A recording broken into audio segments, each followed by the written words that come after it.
Tata Motors has just launched its Nexon EV and at a shocker of a price. It starts at 13.99 lakhs, and that's not just all. They even have the might of the Tata companies behind them.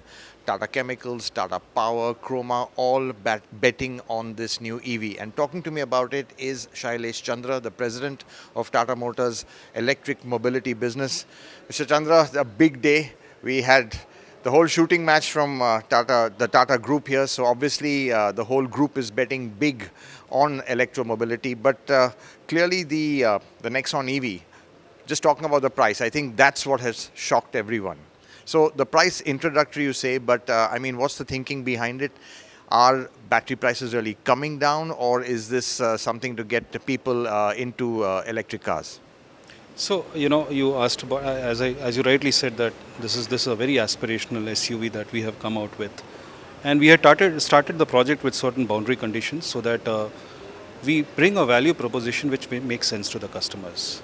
Typically, EVs historical had been 2 to 2.5 times more in price as compared to an IC engine equivalent car.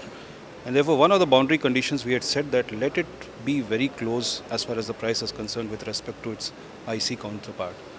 That was the reference we had taken, and the price that you see today, it's an introductory price. But whatever is going to be the steady state price is not going to be totally out of whack based on what we have declared today.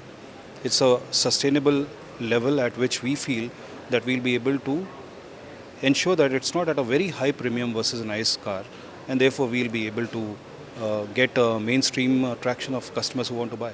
But just talking on the pricing, obviously this is introductory, it's strategic to get people in. But how are battery prices, shaping up globally? Because that is the biggest cost. That's also right now fully imported. So is this really the big challenge, and you see this improving going forward, or is there still work to be done? If I just see the last 2 years trend since the time we have started our electrification journey, and the time 2 years back, what projections we had made, the prices of batteries have been much better than what we had expected.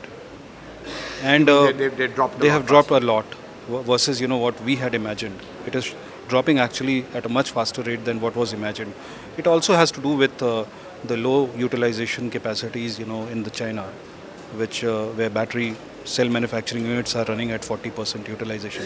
So I expect that with the growing scale also, last year if you see, globally the electric vehicle sales touched 1.5 million BEVs I'm talking about. So I would expect that with the scale and with the trend that we are seeing in the past 2 years, this might drop much sharply than what we have thought.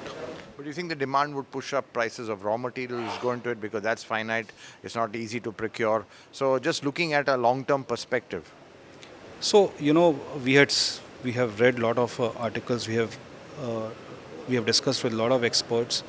We don't see a challenge till the penetration goes beyond 20%, 25%. At least we don't see there's going to be a huge volatility in the prices of the active materials or so.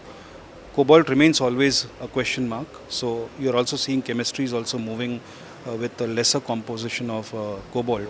So the trends of battery chemistries would also fall in line with how the trends of different active materials are going.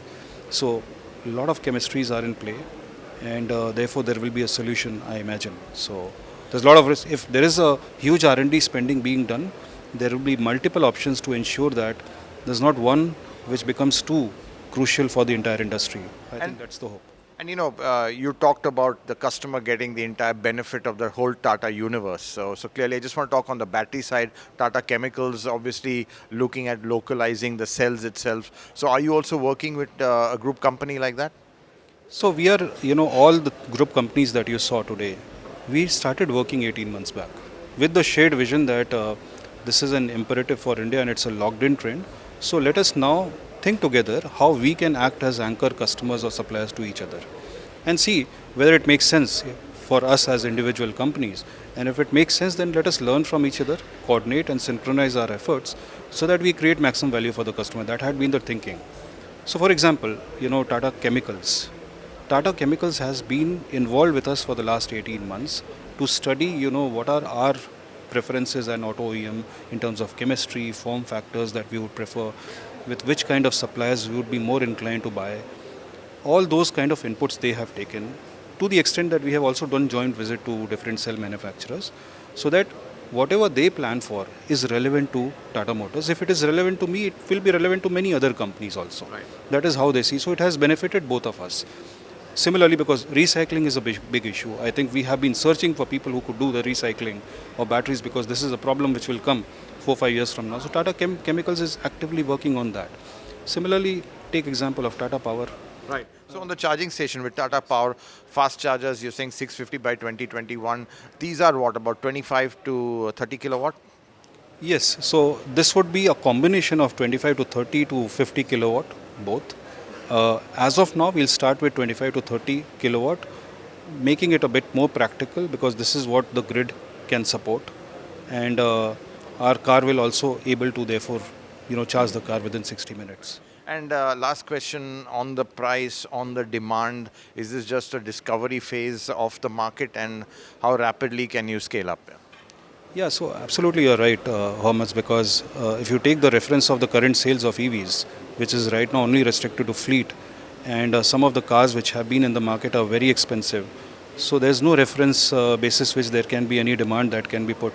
So it's a discovery phase for us, and we have given an attractive price to the consumers, and we expect that the response is going to be good. So far, even without the price, without people experiencing the car, we have got very good response. Thanks for talking to us, and wish you all the best. Thank you.